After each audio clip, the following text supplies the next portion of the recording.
Hey everybody, my name is Aaron Hillis. I'm even wearing a shirt that says my name on it. Woo! Board member at the Cucalorus Film Festival and curator and host. I'm so happy to have here some friends of mine who I attend Cucalorus with. But let's start with Rachel Kempf and Nick Toti, the filmmakers of It Doesn't Get Any Better Than This, which played in the Convulsions section of Cucalorus this past year, and will be playing at Jengo's on July 11th.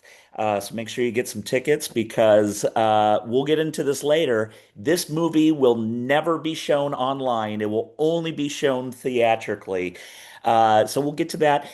You also see a couple other people up on the screen, our friends Lyndsay Rae and Zoë Ligon, and we'll get to why they're here in just a moment too. But stick around. That's all I'm going to say. Rachel and Nick, for those who didn't get a chance to see the film, I feel like it's always best to go into a great scary movie cold.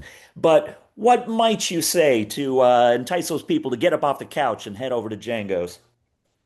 Some people say this is a very scary movie, but in a way, the scariest thing that happens is people stare at a house. So, Yeah, so come watch it to find mhm, out what that means. yes. And it's very divisive. So find out if you're rad or if you hate it. A quarter century has passed since the Blair Witch Project fooled us into a trend of fake found footage movies, but what if true terror could be conjured into existence? Blending fiction and indisputable fact from nearly 20 years of archival video, It Doesn't Get Any Better Than This documents a married couple who have bought an abandoned Missouri duplex to film a low-budget horror flick. After random strangers began appearing outside, staring at the old building, as we now know, in an unsettling trance, the two are delighted to find themselves in a real life scary story. Uh, I think that kind of really says it all. But let's talk about how you two started making movies together and why horror? What is it about the genre that appeals to you both? Well, we had both been doing separately different movie projects. Rachel was pursuing screenwriting more Mhm. exclusively, and I was pursuing a lot more like documentary stuff and just kind of experimental stuff. Really, just that's shorthand of saying stuff that I didn't need anyone's money to do. And then during the pandemic, we were living in LA and we decided to, well, we had been lifelong horror fans, especially Mhm. as long as we've been together. Yeah, yeah. We kind of There was a fed, ramp up yeah, when we got together. yeah, we fed each other's dark sides and horror became an outlet for us Mhm. just within our relationship. And then during the pandemic, we both kind of looked at ourselves in our one bedroom apartment in Koreatown in Los Angeles, and we were like, this sucks. Let's go buy a house in rural Missouri and make horror Mhm. movies.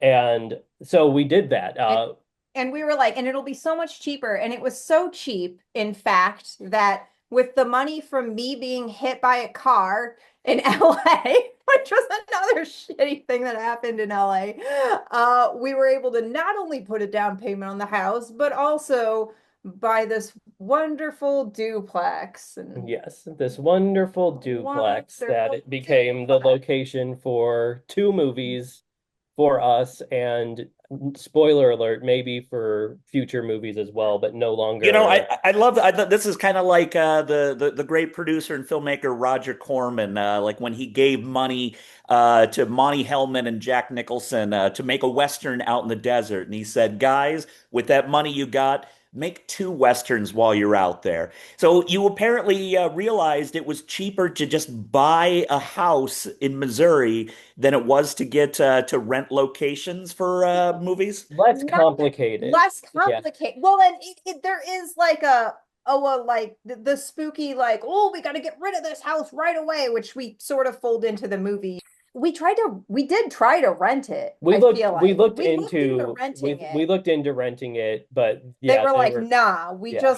don't. And it was because it was from an old man who was like on his deathbed. His kids were trying to sell off Yeah, properties that he owned. he So owned yeah. many properties, all But we dilapidated. ended up Yeah. basically we offered them, I think, half what they were asking for. Yeah. And they were like, if you don't need an inspection, we'll give it to you for that amount. Yeah. And we're like, And okay, and sure. renting another location, like it would have been like indisputably cheaper, but we also for the movie that we actually got the duplex for, we would have been like, and also please, can we smash a doorknob and like Well, get yours blood all over the to be fair, floors? I mean, if we had used another location, we also probably would have needed to get insurance and all this. Insurance, Like, so yeah. there's actually a lot of unknown There would have variables been that like we can't neighbors say for probably. sure. We Yeah, might have gotten a better deal by buying the place, it's but it possible. was definitely easier because we Yeah. just were like, okay, here's some money. Now we own the place, and it was Yeah. done. And it had the most amazing production value that led us to make it doesn't get any better than this, even before Right, yeah. So Homebody. that's another part of the story. Yeah, we bought it to make a movie called Homebody, that took place in a duplex. But then we were like, well, there's all this satanic graffiti up on these walls, so we have to do something with this. And so we just started shooting a found footage movie instead. And then we finished that. That's It Doesn't Get Any Better Than This. And Homebody was actually shot also last summer. We actually just hit the 1 year anniversary of when we finished production on it. We're still editing it because it's taking forever, but that one is hopefully coming to Cucalorus this fall, but we'll Hopefully. see. I really I love the fact that all of the, as you said, the satanic graffiti. You've made this fake found footage horror movie, and all the stuff was just already there, and who knows? And I think you could feel that, and I think that's a lot of what gives the movie its power for sure. Well, I want to bring Zoe and Lyndsay into this because people are probably now confused. Like, why are there other people in this? So it's almost like in a movie where all of a sudden they stop one story and then they go on to like a subplot. Zoe and Lyndsay, could you two introduce yourselves and talk a little bit about your film friendship together? It's funny because listening to Nick and Rachel, I mean, Zoe's not my wife, but I think the story's a little bit similar.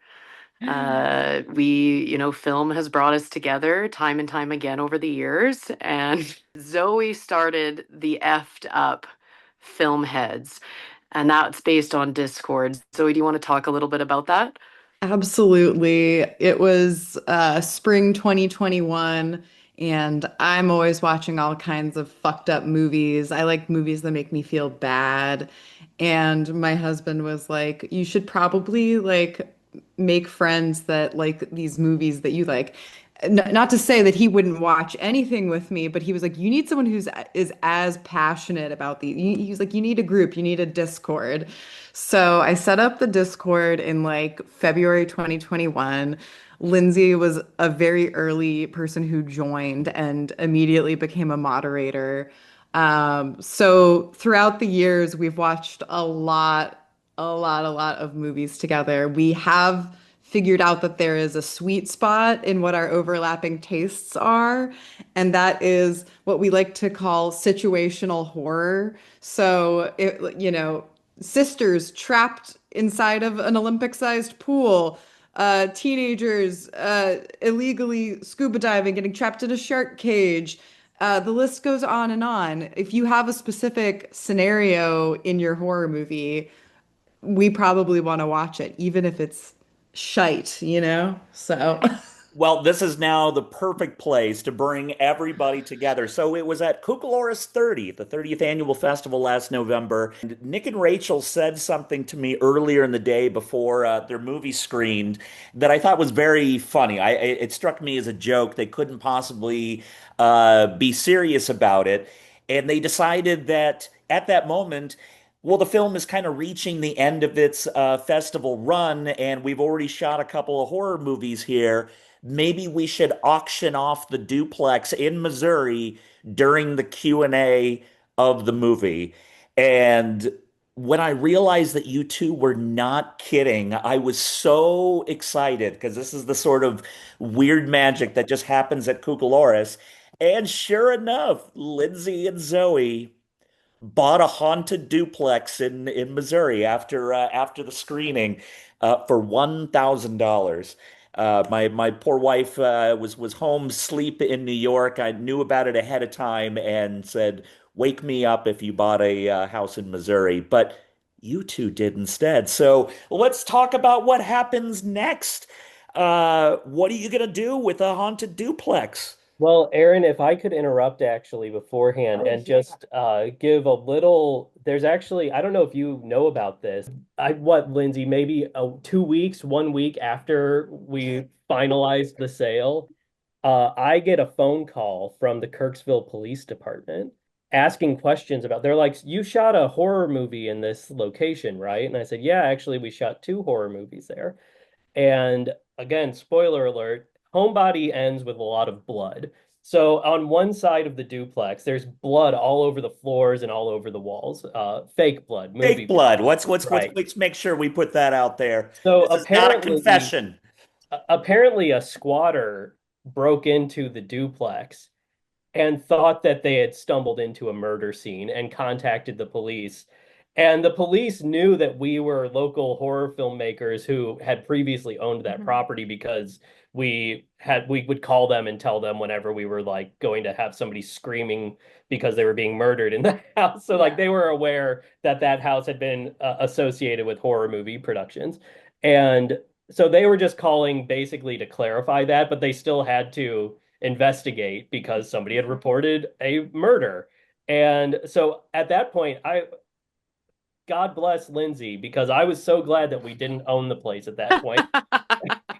And I And do I want was to jump like, in. Oh, so I yeah, do want to jump in and say that ultimately it is Lindsay's house. It is my We cross were to bear, my cross to we bear. were we were originally going to split it, and we decided that it would be in better care in Lindsay's possession. So I wanna make sure we know who has the spooky house right now. yeah. Sorry to cut you off, Nick. Zoe's like the fairy godmother of the duplex, I think. Yeah. Yeah. But now I'm a little upset about this because one of the things I was very excited about, Zoe, could you maybe talk a little bit about your professional career and how that would overlap if you were to have use of this space? Well, first off, I cut Nick off to make that little aside, so I want to make sure you were done with that thought before I get into that. Oh, I mean, probably for the best, we'll say yes, because the if we go further with the police story, it actually gets a little sad. Yes, Because of it the does. details of It like does. a murder Yes. actually did happen, not in the duplex, Right. but somewhere locally, and the details of it Mhm. are like it turned out that it was Well, like and there. I got a call because I'm based out of Canada, but I work in California. So picture me on one of my last days of my current work contract drinking by a pool, and I get the barrage of text messages from Nick saying, "You're gonna get a call from Kirksville Police. Everything's fine." And I have at this point only owned the house officially for a couple of weeks. So here I am calling Kirksville Police. My house is the site of a homicide investigation. Hey, we hear you're that new owner in Canada. I've heard that a couple times, by the way, when I called the department for code or lawn, because you got to keep the lawn mowed, right? So I'm paying a guy $50 every 2 weeks to keep this lawn mowed. And when I call the code, the city place, they say, "Oh yeah, we've heard about you. You're the new owner in Canada." So this is sort of what I'm dealing with now as the owner of this totally haunted duplex that might also be cursed as well. Yeah, Zoe is very much still involved. She and a friend of hers, who's a close artistic collaborator, are planning on coming in the spring, which I will also join them, which will likely be the first time I will see this property in person. Because keep in mind, I have purchased this house we didn't buy it, we won it. To be clear, we won this house for $1,000 with a tall can of beer in one hand and a pizza I had just demolished late at night at Cucalorus 30. So this is where we're at now. I now have this house. Zoe is going to come and do her project, which she'll talk about shortly here. And we'll just pray that I don't have to sink any more money into this because I also had to pay a random guy $100 to board a window after the break-in. It is the gift that keeps giving, but I'm here for it. I am here for it. No, literally no regrets. So I've been collecting used sex toys for several years now, and I guess it's important to preface that by saying I own a sex toy store and I have been selling sex toys for like 12 years now. And one of the biggest questions we get is, what do we do with a sex toy we don't want anymore? Because they have like batteries in them, like lithium ion batteries. If you just, it's technically illegal to throw that in the trash. So I have to tell people, well, you have to either have a really cool recycling center or like dismantle it yourself and take apart the com nobody's taking apart component parts of a vibrator.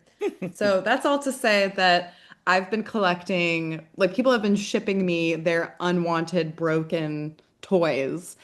And uh it's probably one of the dumbest things I've done because right now my garage is like so full of boxes of sex toys. But I want to make a house the original idea was like, I want to make a house out of dildos. And obviously they'd be sanitized and not intouchable. I'm gonna find a way to make this sanitary. But it was kind of serendipitous that this happened because even though I'm all the way in Detroit, Kirksville's a solid 10-hour drive. You can make that in a day, you know? So, I mean, Lyndsay and I have never collaborated on something at this scale, but we're kind of like figuring it out as we go along. And a project where I'm like, am I just hoarding dirty used sex toys, or will this actually ever turn into anything? Well, and I'm So, am I just hoarding this haunted as shit duplex 2,500 miles away from me? Well, the three tenets of the Convulsion sidebar are sex and horror and bizarre thrills, and I think a duplex in Missouri is potentially going to have all three of those. Want to ask you, since one thing that brings us all together is those messed up movies, those effed up movies.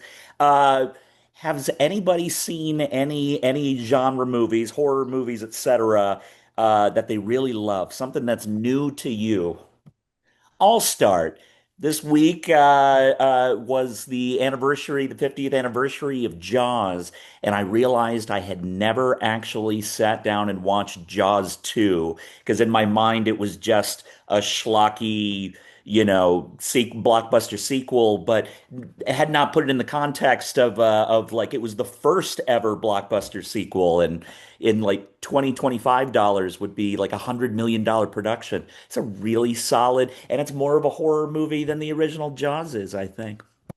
I really love, for God knows what reason, I really love the films of Lucio Fulci. And I had never seen his Giallo, A Lizard with a Woman's Skin, until maybe 2 weeks ago. And I loved it. It was so good. And we have a movie we're in pre-production for now. I was like taking still shots or stills from my computer screen and sending it to our cinematographer. And it was like, our lights and darks need to be like this. And yeah, so yeah, loved it. Lindsay, Uh, Zoe, anything good lately? I don't want this to be a cop out, but I've been helping. This is contextual, but I've been helping with the pre-screening of narratives for Cucalorus 31. And so I have one in mind, but Oh, but now you can't say because it's exactly. So that means you'd probably have to come to Cucalorus 31 to just to ask see Lindsay a which one yeah. you should go see. Yes, But also maybe we will program it and then you'll get to see it for yourself. I like it. Zoe, what you got? I have a highbrow and a lowbrow, Oh, and I these are like it. just the most recent ones. I'm going to start with the highbrow. So if you do have taste, you might enjoy the styles of They Shoot Horses, Don't They? Which I hadn't seen, and it's about a dance marathon during the Depression era. Jane Fonda stars in it. It's really fucked up, even though it's not a horror movie. That's kind of, I love when it's like not a horror movie, but you're like, wow, that's so disturbing. I feel so terrible watching that. I mean, Wonderful film. there's a lot of bleakness and existential It's angst very because bleak. it's all about the desperation of people who are having to like physically exhaust themselves in order to maybe win some money. Yeah, it's as bleak as any horror movie I can think of. Good stuff. Well, last but not least, since we're getting into grounded scares of fake found footage, is there anything that's happened to you that was scary that you can't fully explain?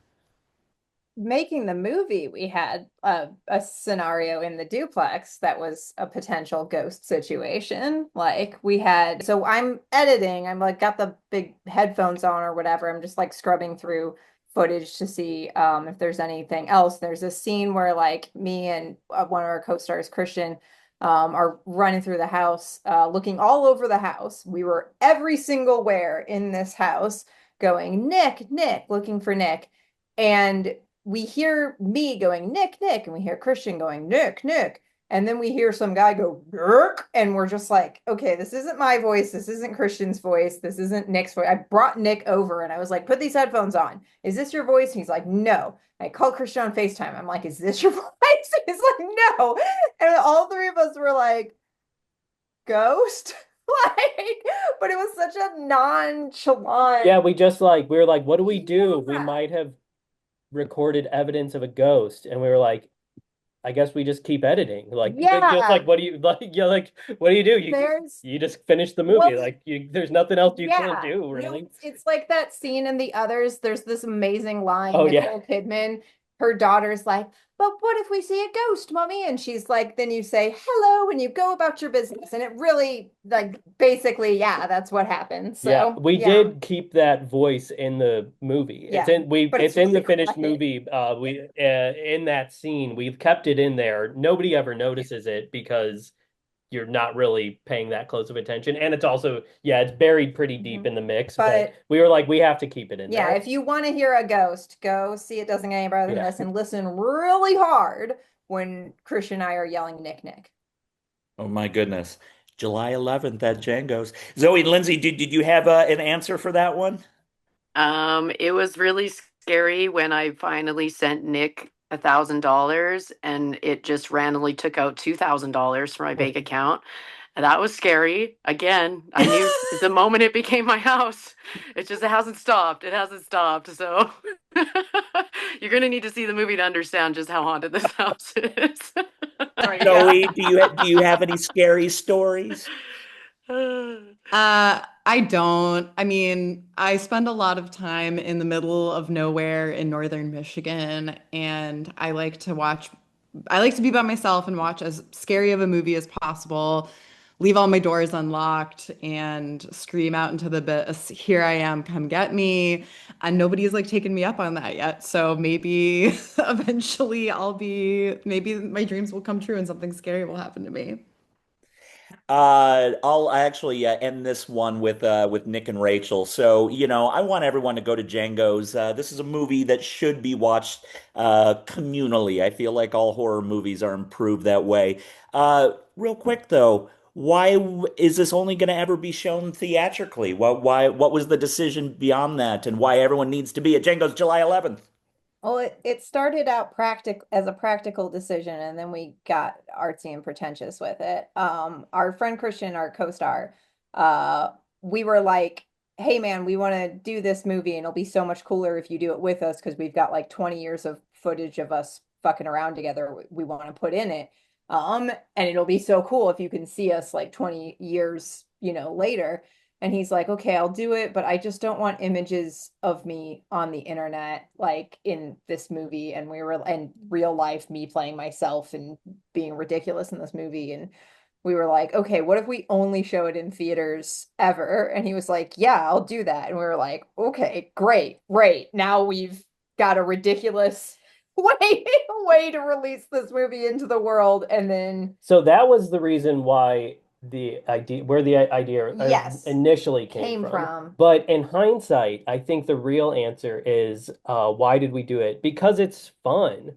Like it's been more fun having an excuse to travel to go to screenings, like we've done, Auction off a yeah, duplex. auction off a duplex. Like we've been able to kind of have this fun traveling circus thing that we've been doing. Still kind of this evolving thing of like, well, what is it doesn't get any better than this? And the answer is kind of like, well, it depends on where you see it, when you see it, Sometimes things happen in the theater. We had one screening where someone's chair collapsed in a very tense scene, and everybody assumed that it was part of the show. They thought it was a staged act, but it was just a random thing that happened. But like, no, it was planned though. Like it just wasn't planned by us. It was planned by the universe. It was planned by the ghost who shouted my name in the house on that one day. But yeah, so yeah, I think that's the real answer is that doing things this way, which is a way that no big studio can do. Only people who have no money and are stupid like us can do things in this way. And so that's a lot of fun, realizing that it's like, oh, when you have nothing, there's also stuff you can get away with. I mean, think of it this Yeah. way. It brought the five of us together, didn't it? I was gonna say I love being stupid and having no money. So Yeah. Thank you Stick all with us, so Lyndsay. You'll never much. make any money. And once again, I got to tell everybody, go to Jengo's July 11th. Go see. It doesn't get any better than this. You won't regret it. Cucalorus Conversation.